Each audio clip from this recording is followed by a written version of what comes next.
கண்ணாடியில தெரியற நம்ம முகத்தை மாத்த கண்ணாடிய உடைக்க வேண்டியதில்ல. அதுல தெரியற நம்ம தான் மாத்திக்கணும். வாழ்க்கையிலும் சில நேரம் நமக்கு பிடிக்காத காட்சிகள் தெரியும். யாரோ ஒரு வார்த்தை சொன்னதும் தேவையில்லாம கோவப்படுறோம். சொல்ல வேண்டியதை விட கொஞ்சம் அதிகமாவே பேசிடுறோம். ஆனா அதுக்கப்புறம் ஒருவேளை நான் அப்படி சொல்லியிருக்க கூடாதோன்னு நமக்குள்ளேயே வருத்தப்படுறோம். சில நேரங்கள்ல மத்தவங்களோட ஒரு சிறிய தவற கூட நம்மால மன்னிக்க முடியறதில்ல. ஆனா நம்முடைய தவறுகளுக்கு நாமே 1000 காரணங்கள் சொல்லிக்கிறோம். ஒரே மாதிரியான சூழ்நிலையில மறுபடியும் மறுபடியும் அதே கோவம், அதே வார்த்தைகள், அதே வருத்தம். அப்பெல்லாம் நம்ம சுத்தி இருக்கிற எல்லாரும் ஏன் தான் இப்படி இருக்காங்களோ அப்படின்னு கேட்கறதுக்கு முன்னாடி, நான் என்னிடம் எதை மாத்திக்கணும் அப்படின்னு ஒரு முறை கேட்டு பார்ப்போம்.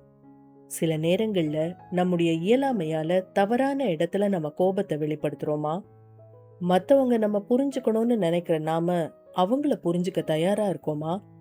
நம்ம தரப்பு நியாயத்தை மத்தவங்க கேட்கணும்னு நினைக்கிற நமக்கு அவங்க சொல்றத கேட்கிற அளவுக்கு பொறுமை இருக்கா?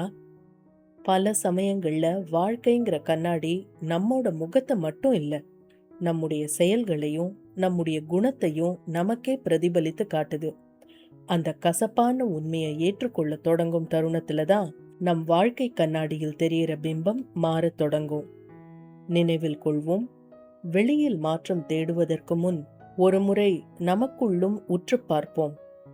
கண்ணாடியை உடைப்பது எளிது, ஆனால் அதில் தெரியும் நம்மை மாற்றத் தொடங்குவதுதான் உண்மையான சவால். முயற்சிப்போம். இந்த மாதிரியான வீடியோஸ் எல்லாம் உங்களுக்கு பிடிக்கும்னா நம்ம சேனலுக்கு சப்ஸ்கிரைப் பண்ணிக்கோங்க. நாம மீண்டும் அடுத்த வீடியோல சந்திக்கலாம்.